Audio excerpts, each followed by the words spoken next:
धन और समय का है अभाव तो कोई बात नहीं, पितृपक्ष में ऐसे करें श्राद्ध।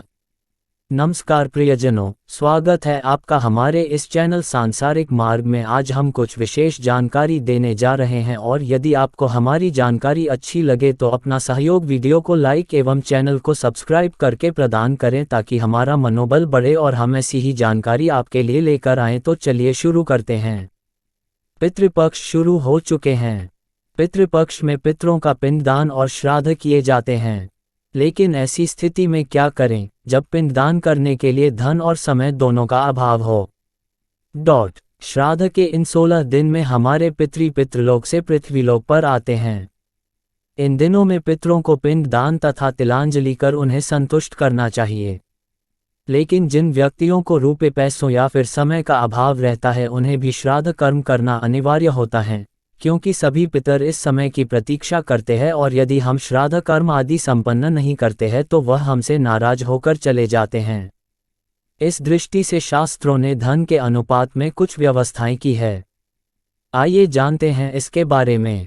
धन के अभाव में ऐसे कर सकते हैं श्राद्ध। यदि अन्न खरीदने में पैसे का अभाव हो तो उस परिस्थिति में शाक अर्थात फल व सब्जियों द्वारा श्राद्ध कर देना चाहिए।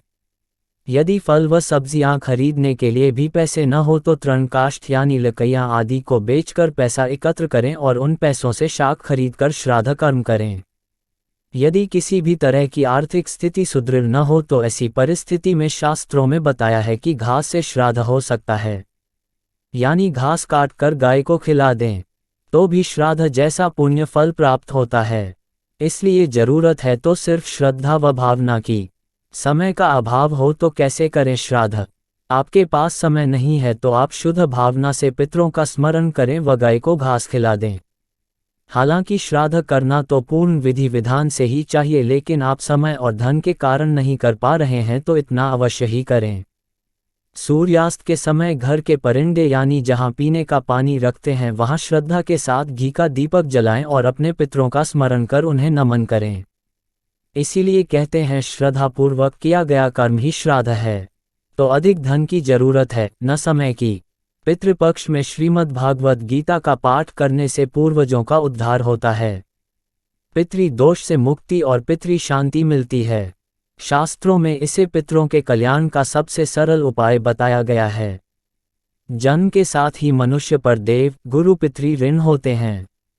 गुरु के बताए रास्ते का पालन करके गुरु ऋण, देवताओं की पूजा करके देव ऋण तथा पूर्वजों का तर्पण श्राद्ध पिंडदान करके पितृ ऋण से मुक्ति मिलती है। गीता का वो ज्ञान जो भगवान कृष्ण ने अर्जुन को कुरुक्षेत्र के मैदान में दिया था। इस गीता का 7वां अध्याय पितृ मुक्ति और मोक्ष से जुड़ा है। श्राद्ध पक्ष में गीता के 7वें अध्याय का पाठ करना चाहिए। इस अध्याय का पाठ श्राद्ध में जितना हो सके उतना करने का प्रयास करें। इससे पितरों को तृप्ति मिलेगी और पितृ दोष से मुक्ति मिलेगी। ज्योतिषीय दृष्टि से इस अवधि में सूर्य कन्या राशि पर गोचर करता है, इसलिए इसे कनागत भी कहते हैं। जिनके पास समय अथवा धन का अभाव है वे भी इन दिनों आकाश की ओर मुख करके दोनों हाथों द्वारा आह्वान करके पितृगणों को नमस्कार कर सकते हैं।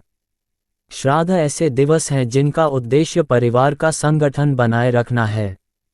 विवाह के अवसरों पर भी पितृ पूजा की जाती है। श्राद्ध के कुछ मुख्य बिंदु। सूर्य कनागत होने से नीच राशि की ओर अग्रसर होता है, अतः मांगलिक कार्य नहीं करने चाहिए। तारांकन ब्रह्मचर्य पालन, शेव, नाखून, श्रृंगार नहीं करें। तारांकन चंद्र धरती के सबसे निकट होता है और पितर पृथ्वी लोक पर आते हैं। तारांकन 3 पीढ़ी तक श्राद्ध किया जा सकता है। ज्येष्ठ पुत्र या पौत्र करे तर्पण। महिलाएं भी कर सकती हैं। पूर्वजों के निधन के प्रथम वर्ष श्राद्ध नहीं करें। रात्रि के समय अपने जन्मदिन पर भी न करें। तर्पण करते समय मुंह दक्षिण की ओर रखना चाहिए। कुछ लोग अपने जीवित रहते ही अपना श्राद्ध कर्म निपटा जाते हैं। श्राद्ध में श्रद्धा चाहिए। यदि सक्षम नहीं है तो निर्जन स्थान पर अंजलि में जल भरकर अर्पित करें और स्मरण करते हुए पितरों के प्रति कृतज्ञता प्रकट करें। पितृ दोष में अवश्य करें। श्राद्ध पितृ दोष के कारण निम्न फल रहते हैं: संतान न होना, धन हानि, गृह क्लेश, दरिद्रता, मुकद्दमे, कन्या का विवाह न होना, घर में हर समय बीमारी, नुकसान पर नुकसान, धोखा, दुर्घटनाएं, शुभ कार्यों में विघ्न। श्राद्ध के 4 मुख्य कर्म। तर्पण दूध, तिल, कुशा, पुष्प, सुगंधित जल पितरों को नित्य अर्पित करें। पिंडदान चावल या जौ के पिंडदान, भूखों को भोजन। वस्त्रदान, निर्धनों को वस्त्र दें। दक्षिणा, भोजन के बाद दक्षिणा एवं चरण स्पर्श बिना फल नहीं। तो दोस्तों, ये थी आज की कुछ विशेष जानकारी। आपको हमारे द्वारा दी गई जानकारी कैसी लगी हमें कमेंट बॉक्स के माध्यम से अवश्य बताएं। साथ ही चैनल को सब्सक्राइब करने की कृपा करें।